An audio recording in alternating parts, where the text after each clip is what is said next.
Hello everybody, it's me Iman Haziqa, and today I'll be talking about a refugee in today's podcast. I know a lot of people know what a refugee is, but have you listened to a refugee story? Well, yes or not, you're going to be listening about a refugee story. If you haven't known, lots of your idols could also be a refugee. Well, let's talk about a famous refugee called Iman AbdulMajid.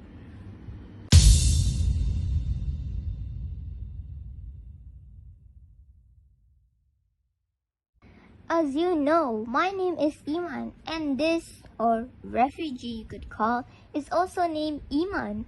So fun fact, I was named after her because my mom thought she was unique in her own way, and she wanted me to be unique just like her. I was stunned and surprised.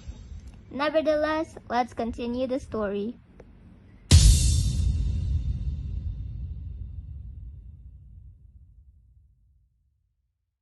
Iman AbdulMajid is a supermodel and was born in Somalia. When she was a teenager, the family was forced to relocate from Somalia and ended up walking to Kenya. Why did she have to move out of Somalia? Well, it's because his dad was an ambassador. He was in threat by the military. We were terrified, Iman said. Most refugees doesn't want to leave their homeland to a foreign place where they don't know anything. But it was the only choice, therefore that they could be safe.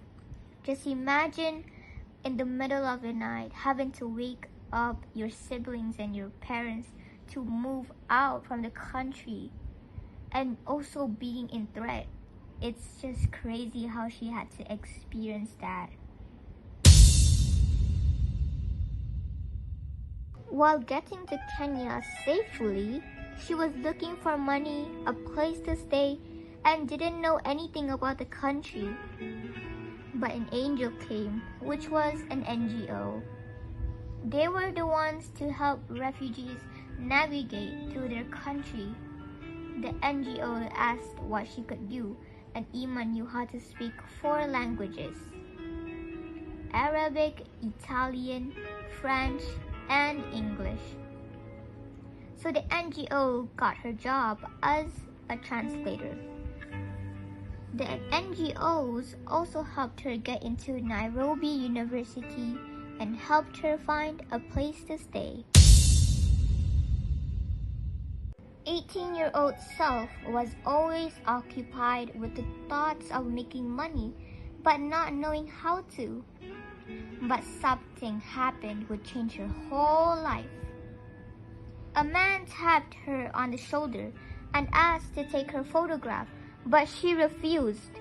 He was insistent, and Iman thought to herself, I'm going to be picked up.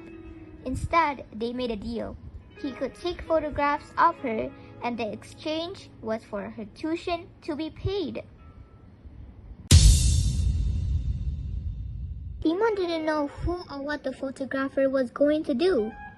In fact, the photographer was a world-known photographer called Peter Beard.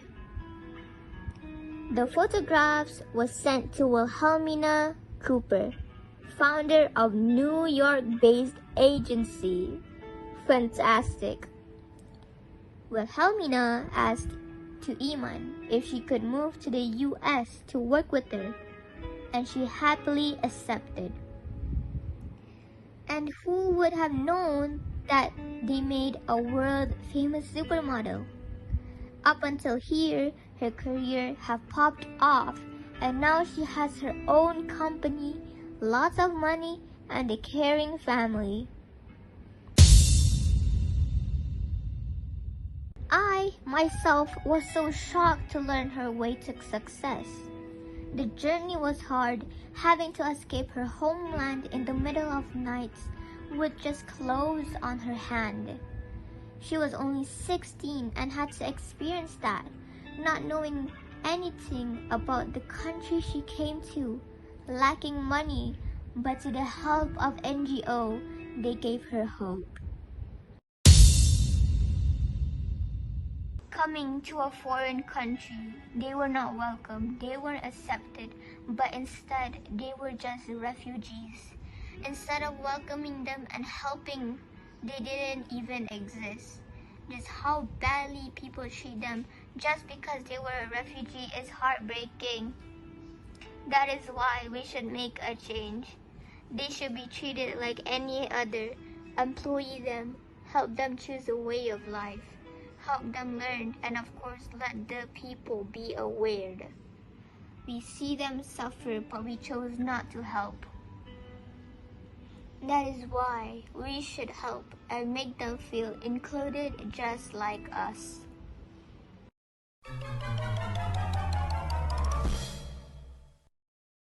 Thank you so much, everybody, for listening to this podcast.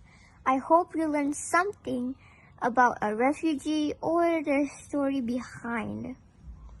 So don't go disrespecting a refugee or treat them differently.